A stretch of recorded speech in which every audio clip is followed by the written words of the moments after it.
The 30th of January, 1933. Adolf Hitler is appointed Chancellor of Germany, bringing an end to German democracy. A critical component of his rise to power is the Sturmabteilung, or the SA, a paramilitary organization associated with the Nazi Party, now counting more than 3 million members. Soon, its leader Ernst Röhm will start to demand the removal of German elites from power and their replacement with fanatical Nazis. However, Hitler needs the support of these elites, particularly the military leadership, to consolidate power and ultimately seize the SA as a threat. During the Night of the Long Knives, he murders the leadership of the SA, effectively ending their political and military power. The SA, also known as the Stormtroopers and the Brown Shirts for the color of their uniform, was officially founded in 1921, and its objective was military protection for the Nazi Party, while also advancing Nazi ideology. The SA grew out of the Freikorps groups, which were composed primarily of World War I veterans returning from the war, and they fought against communists and other groups they believed were responsible for German defeat. From the 5th of January 1931, the SA was led by Ernst Röhm, a longtime friend of Hitler's. Röhm gradually filled important positions in the SA leadership with personal confidants, and in this way successively created a powerful position for himself in the Nazi movement. When Röhm took office as Chief of Staff of the SA, the total strength of the organization was 77,000 men. The 1919 Treaty of Versailles, signed in the aftermath of World War I, had limited the German army to 100,000 men. In January 1933, Adolf Hitler became Chancellor of Germany, and the same year, the SA had expanded to a force of 3 million men, significantly outnumbering the German army.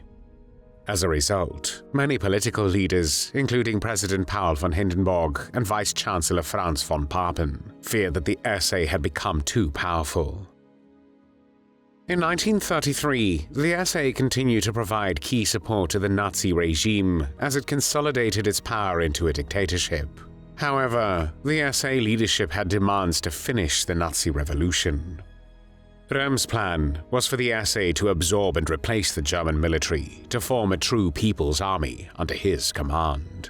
However, Röhm did not realize that after Hitler became Chancellor, he no longer needed the street-fighting capabilities of the SA, but the army. Hitler saw the independence of the SA and the penchant of its members for street violence as a direct threat to his newly gained political power. This behavior became a source of embarrassment and discomfort for Hitler in his dealings with the traditional German nationalist elites.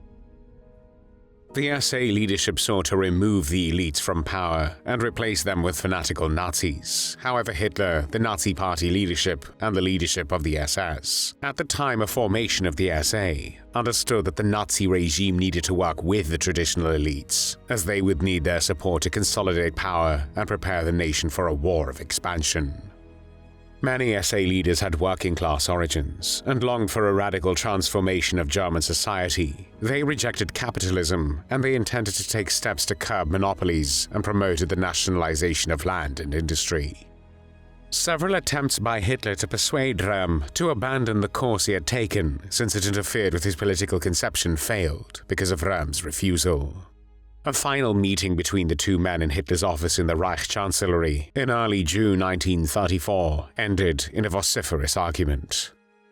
2 months earlier, in April 1934, Hitler had met with German military leaders on the ship Deutschland. By that time, he knew President Paul von Hindenburg would likely die before the end of the year.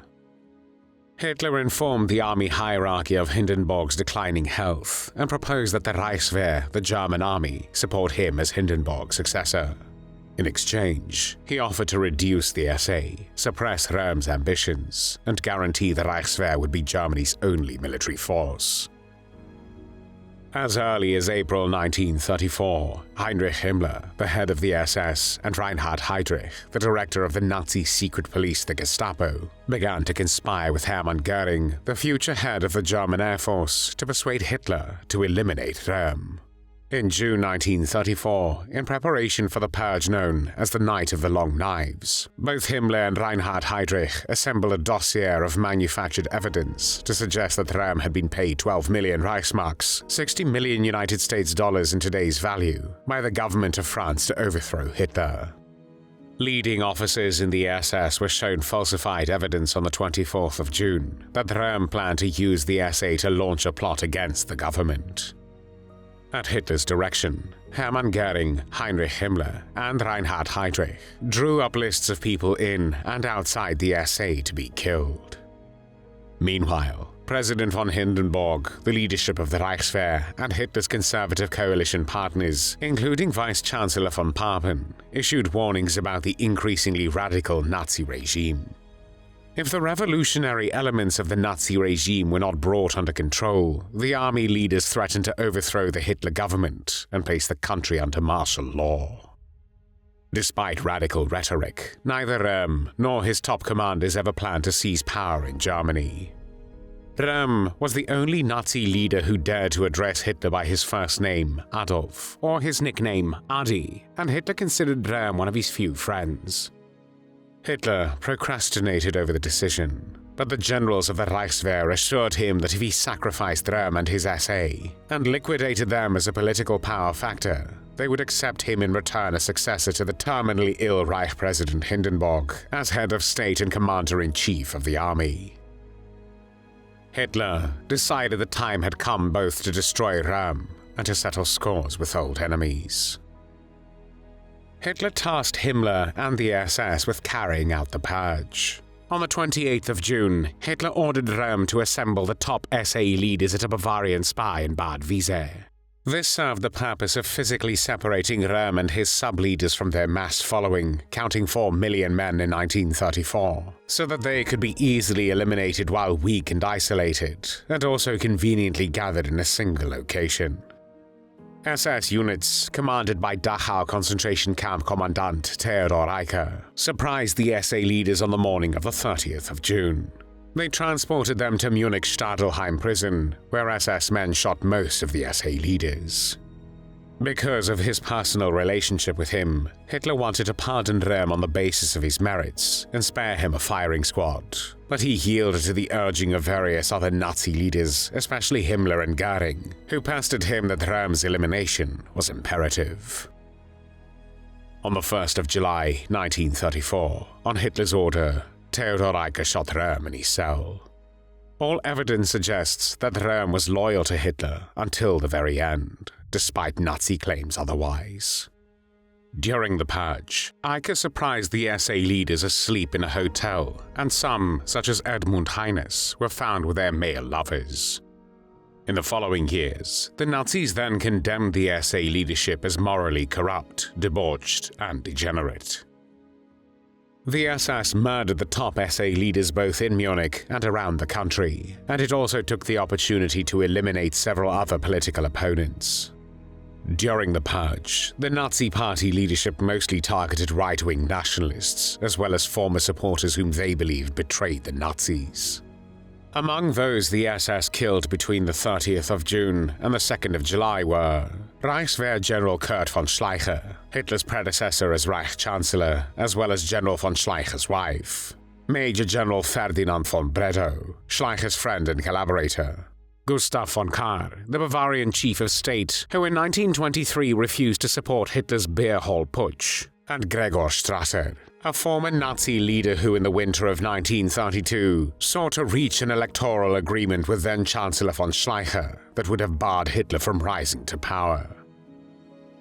In all, scholars have identified by name 90 persons killed in the Röhm Purge. However, the actual toll may have been in the hundreds, with high estimates running from 700 to 1,000. In addition, the police took more than 1,100 persons into protective custody, including many SA officers. After the purge, on the 3rd of July, the Reich cabinet issued a law legalizing the murders after the fact as an emergency action to save the nation.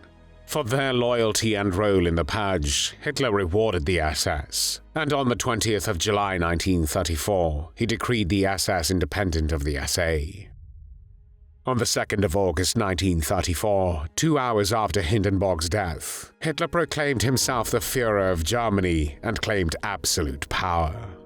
As Führer, Hitler's authority was supreme in the German state, and in emergency situations, his power would extend beyond the laws of the state.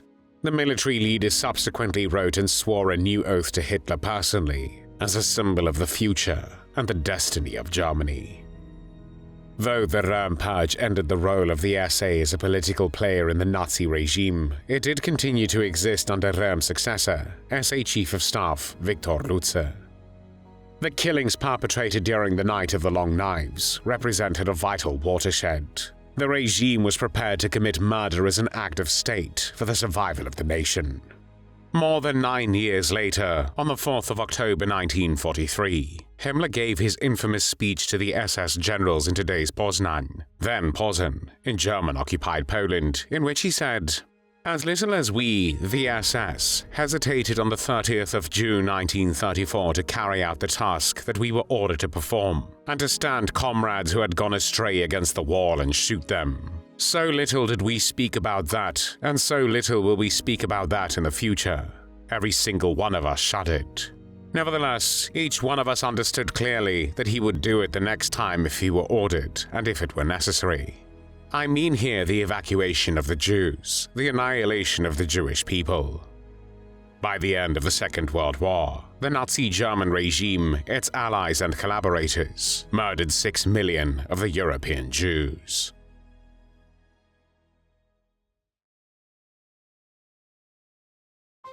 Thanks for watching the World History Channel. Be sure to like and subscribe, and click the bell notification icon so you don't miss our next episodes.